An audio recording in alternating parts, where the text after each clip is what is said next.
and that gets to the vibrant neighborhoods, economic development, safe and secure, and sound governance. And I'm pretty sure if we stay focused on those and keep identifying things that will make a difference in our citizens' quality of life, we will continue to drive the vibrancy that we're experiencing here. It's a good time to be in Lakewood. And many of you have been here a long time, I'm guessing. All right, who's been here 10 years or less? It's probably true. Okay. And what about 10 to 20 years?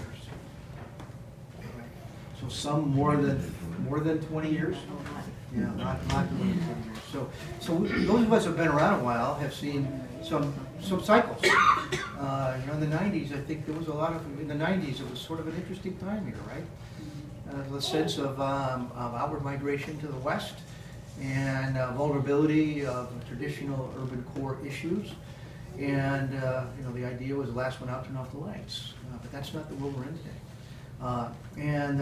So I think government has a chance to leverage that strength of this movement, support it, and when appropriate, create the agendas that will lead it. And part of the role is to look long into the future and see the obstacles that are ahead and prepare the community to deal with those obstacles so that we can continue our vibrancy. And I would argue that healthcare might be such an example as that, where I look into the future and we can see the changes that are afoot and why it's necessary for us to deal with this now while we have more options today than if we wait longer and we'll have fewer options. And that's an example of what I think government leadership needs to do on behalf of this community.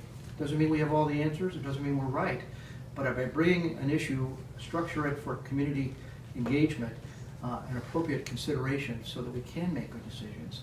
And it may take us a while to make a decision on some of these issues. Healthcare might be a good example there, but that's okay, because to ignore it and let it fester unaddressed would be the worst thing communities like ours can do. So probably in manufacturing in the world that I came from, where we're facing competition from Japan in the 80s, and the Chinese low-cost imports in the 90s, and then the low-cost countries in Indonesia and Vietnam, and looking at competing against worldwide sourcing and always trying to sharpen up and figure out how you can compete. You took nothing for a minute and you got into a habit of looking long into advance, into the future, to do the best you can to prepare your company. So I'm used to that. I like it, and I think it's my responsibility. And in a community like Lakewood, I can guarantee you we are not all going to agree on any particular subject, and that's okay. I think what's important is that we don't be afraid to take on the hard issues and work to achieve them and to address that.